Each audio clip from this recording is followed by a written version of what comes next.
I wanted to record this video to do a deeper look at the all-in-one loan, specifically how the line of credit behaves over time. Common questions I get are, I'm saving money by paying the balance down faster, but what if I need the money? What does the account actually look like over the long run? How does it compare to a traditional mortgage? So today I'm going to show you with real numbers. Quick credit line review. The credit limit stays the same for the first 10 years and then starts stepping down by 1/240th per month over the next 20 years. In simpler terms, that means year 15, you still have 75% of the line available. Year 20, 50%. And year 25, you still have 25% of the line available. That's the structure. Now let's put real numbers behind it.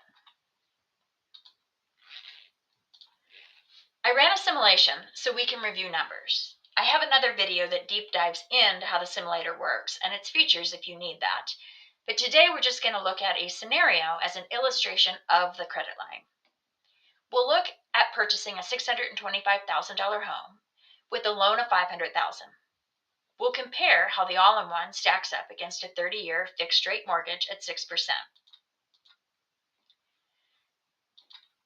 Simple cash flow comparison, $7,000 deposited twice a month. Average idle funds, $2,800 a month. And the simulator came back with the all-in-one paying off in the 11th year.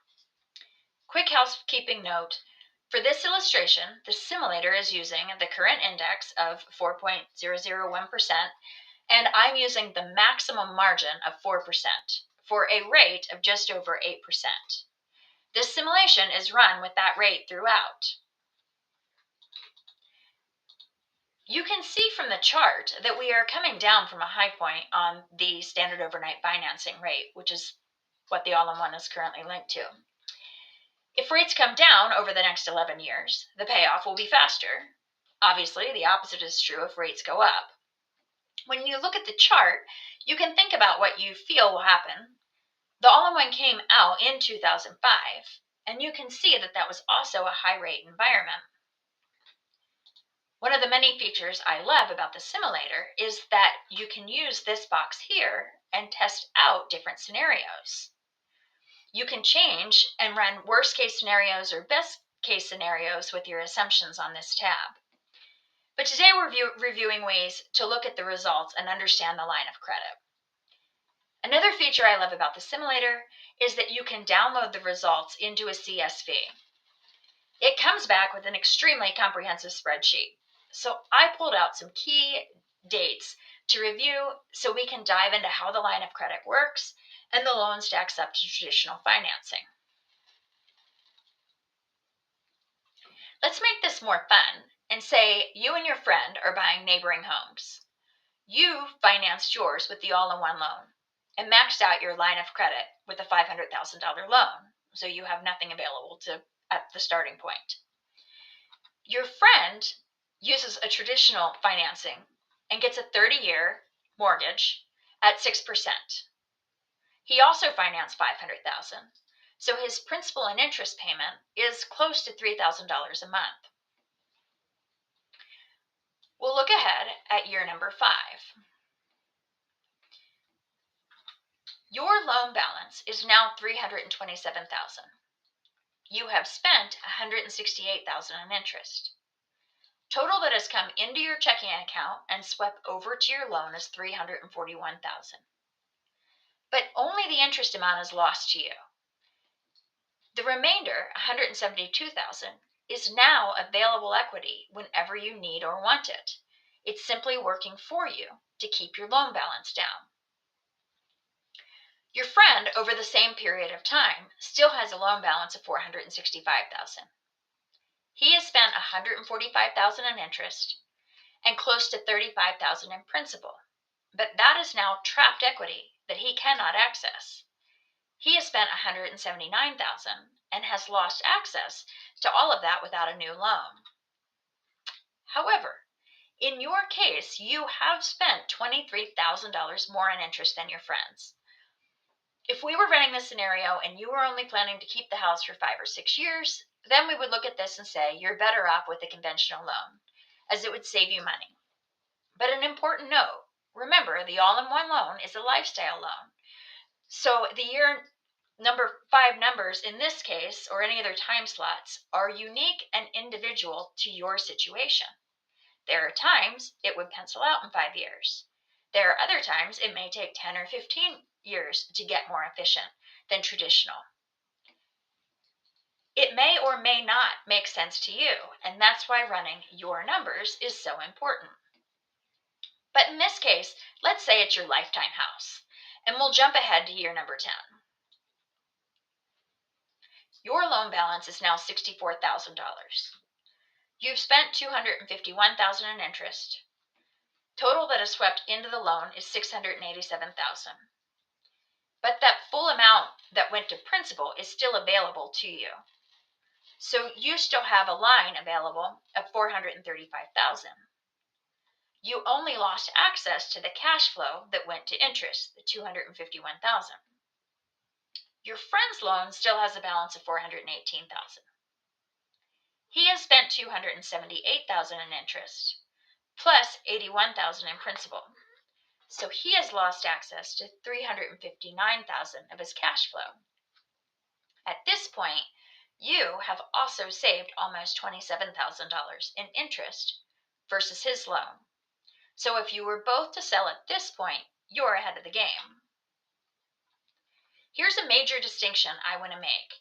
There are many ways the all-in-one is superior to a standard HELOC, but this is a big one. Very few HELOCs have draw terms of any kind longer than 10 years.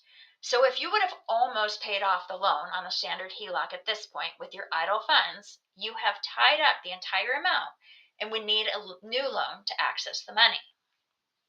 Not so with the all-in-one loan, but after 10 years, your line does start decreasing. So remember in the illustration, it was in year 11 that your balance on the all-in-one reached 0. So when that happens, you have spent a total of $253,000 in interest, plus the principal balance of $500,000. So the total amount that has gone towards this loan for you is $500,000.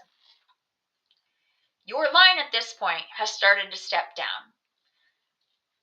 But you still have $497,000 available, meaning you've lost access to $256,000 of the total you spent for your home at this point. Your friend, on the other hand, still owes $408,000 on his house. He has paid in and lost access to $392,000, and he spent $46,000 more in interest than you have. Not only that, but he still has to pay close to $3,000 every month for the next 29 years. We'll play the rest of this out to compare your cost of home ownership to your friends if you never use the line again. So from this point forward, your interest paid and your total paid are the same each year, since your loan balance is now 0. The associated checking account now behaves like a normal checking account. At the end of year 14, you still have access to $375,000 in the line. So when we subtract that from what you paid in, your cost of ownership was $378,000. Your neighbor still owes $369,000 on his property, and his cost of ownership to date is $503,000, which he can only access by getting a new loan. He has also paid $119,000 more in interest than you have.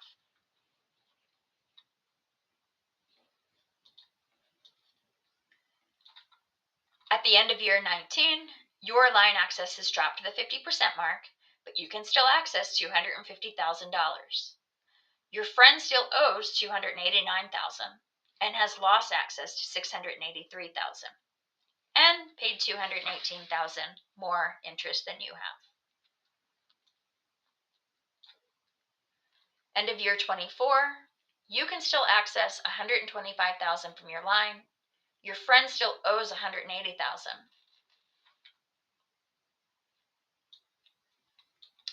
Year 30, you and your friend both own your homes free and clear. To access equity, you would both need a new loan, but you spent $325,000 less in interest to get there. So now let's have some fun and see what you could do with accessing the line. You could access the line of credit funds while you still owe on your home, but to keep it simple, I left years 1 through 11 the same. In year 11, when your home is paid off, you still have access to $497,000. In year 12, you decide to buy a lake house for your family to enjoy. You don't need to go apply for a new loan. You're now a cash buyer, and you can purchase a $300,000 cabin, and you can just wire the funds directly to title when time comes to close. Your friend wishes he could buy a lake house too, but he's still paying $3,000 a month to his mortgage. He would need to apply for and qualify for an additional mortgage, and he'd have to get the down payment from savings or an investment. At the end of year 14, you still owe $154,000 on your lake house. You also still have $220,000 available on your line of credit should a need or opportunity arise. The lake house gets paid off at year 17. At the end of the 19th year, you own your primary residence, your lake house, and you have $250,000 available to you on your line. You have also spent $150,000 less in interest than your friend spent on just his one house. End of year 24, you still have access to $125,000. The next year, your son is lamenting how much he would like to buy a home, but it's struggling to come up with a down payment. You gift him $70,000 to buy a home. It's paid off the next year. At the end of 30 years, your friend owns his house. At the end of 30 years, you own your house, a lake house, and you were able to give your son an advanced inheritance to be able to buy his own house. With all of that being done, you also spent $253,000 less in interest than your friend spent on just his primary residence.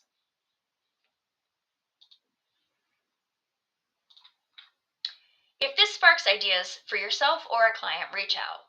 I'll walk you through the forecasting tool, run best and worst case scenarios with your assumptions, and help you see whether the all-in-one makes sense for your situation.